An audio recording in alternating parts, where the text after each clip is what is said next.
नोटावाल्याची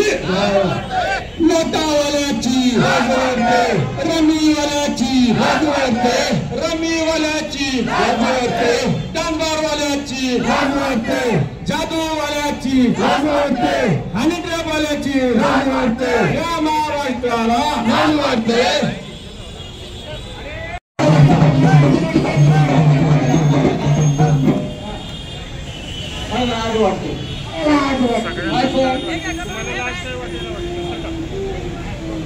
कलंकित मंत्र्यांचं हे आंदोलन आता थांबवत आहोत, पण आपल्याला एक बातमी मी देतो, त्याचा इथं आपण 2 मिनिटं निषेध करू. सगळ्या पत्रकार बांधवांना इकडे येण्याची विनंती करतो की आता दिल्लीमध्ये एक आंदोलन झालं. आपले जे इंडिया आघाडीचे खासदार आहे हे संसद भवन ते निर्वाचन आयोग इथपर्यंत त्यांनी मोर्चा काढायचा ठरवला होता. 300 खासदार त्याच्यात जाणार, म्हणजे 300 खासदार म्हणजे प्रत्येक खासदार 10-10, 20-20 लाख मतदारांचा प्रतिनिधी आहे. आणि 300 खासदारांची राहुल गांधींनी परवा दल आणून पोलिसांनी ताब्यात घेतलेला आहे निमलष्करी दलांनी. आपण त्याचा सुद्धा निषेध इथं करणार आहोत. आपलं कलंकित मंत्री भ्रष्टाचार या मंत्र्याच्या विरुद्ध आंदोलन झालं. एक 5 मिनिटाचं आंदोलन, आता 1 वाजता ते आंदोलन आपलं संपलेलं आहे. दुसरं आंदोलन आपण लगेच आता सुरू करू.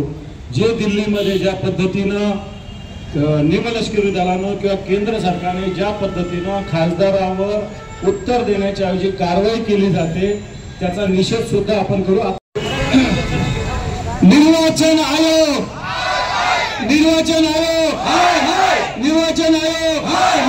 मोदी सरकार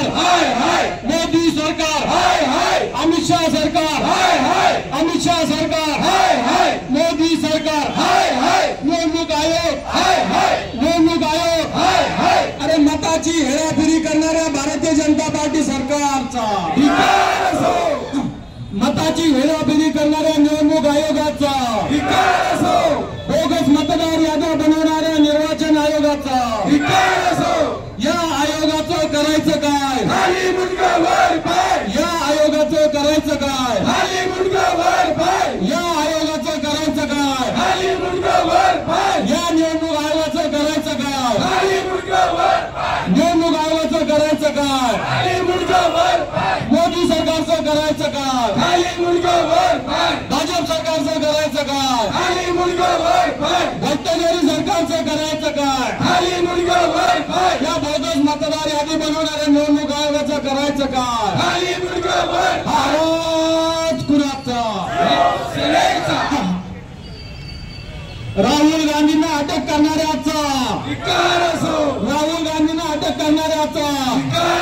इंडिया आघाडीच्या खासदारांना ताब्यात घेणाऱ्याचा, देशात अघोषित हुकुमशाही लादणाऱ्याचा, देशात अघोषित आणीबाणी करणाऱ्याचा,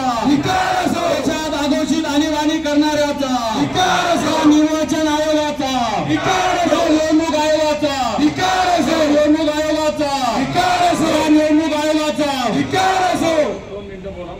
काम दिया है पूरे महाराष्ट्र कलंकित मंत्री है, दागी मंत्री है, भ्रष्टाचारी मंत्री है, इनके खिलाफ आंदोलन शुरू किया है। पूरे 36 जिलों में ये आंदोलन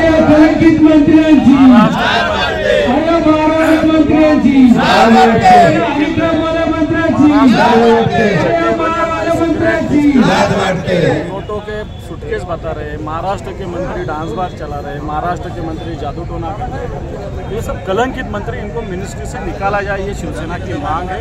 इससे महाराष्ट्र का नाम खराब हो रहा है। ये कलंकित मंत्री है, दागी मंत्री है, इनको तुरंत मिनिस्ट्री से निकाला जाए। हम मांग कर रहे हैं, फिर भी मगर सरकार जो देखो, हम अपोजिशन में है, हमने सदन में ये मुद्दे उठाए, हमने राज्यपाल महोदय को मिले, जनता के दरबार में भी अब आए हैं हम, और आने वाले समय में राष्ट्रपति जी से भी मिलेंगे हम, और ये भूमिका हम सामने जनता की रख रहे हैं। आने वाले वक्त में और आंदोलन की तीव्रता, ये आंदोलन चालू है पिछले महीने से, इसकी धार आगे आगे और बढ़ते जाएगी। जी, इस आंदोलन में क्या क्या किया गया? इस आंदोलन में हमने जो आप देखे पत्ते खेले गए, डांस बार कैसा चलता है वो बताया गया, जादू टोना कैसा करते ये बताया गया, हनी ट्रैप कैसा होता है ये बताया गया, ये हमने बताया। Thank you. एक मोठा क्लब पकडला गेला त्या सगळेजण पत्ते खेळत पत्ते खेळला पत्ते खेळणाऱ्या लोकांना पकडण्यात एकाने मला फोन केला, विधिमंडळात तुम्हाला चालतं, इथे आम्हाला तुम्ही गुन्हे दाखल करायला लागले. म्हणजे त्या ठिकाणी लोकांनाही कळलं की विधिमंडळात त्या ठिकाणी पत्ते खेळतात आणि मुख्यमंत्री काही करत नाही, मग आम्हाला काय करणार. पण पोलिसांनी त्यांना पकडलं होतं, नंतर सोडून पण दिलं. पण प्रत्यक्षात त्या ठिकाणी ह्या कायद्याची त्या ठिकाणी पायमल्ली झाली आणि या कायद्याच्या दृष्टीने नाही. आज तो मंत्री त्या ठिकाणी रमी खेळत होता आणि बाहेर शेतकरी आत्महत्या करत होते. महाराष्ट्रामध्ये 700-800 सॉरी मराठवाड्यात 700-800 शेतकऱ्यांनी आत्महत्या केली आणि या शेतकऱ्यांच्या आत्महत्या ते गेले विसरून आणि त्या ठिकाणी हे सगळं चाललं. पण आम्हाला लाज वाटते.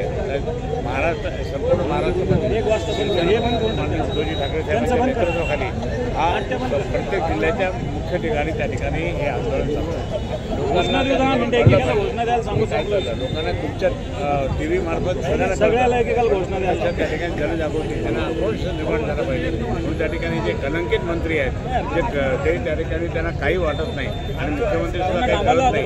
म्हणजे इतका निषेध त्यांचा करावा हा निषेध आम्ही त्या ठिकाणी करतो.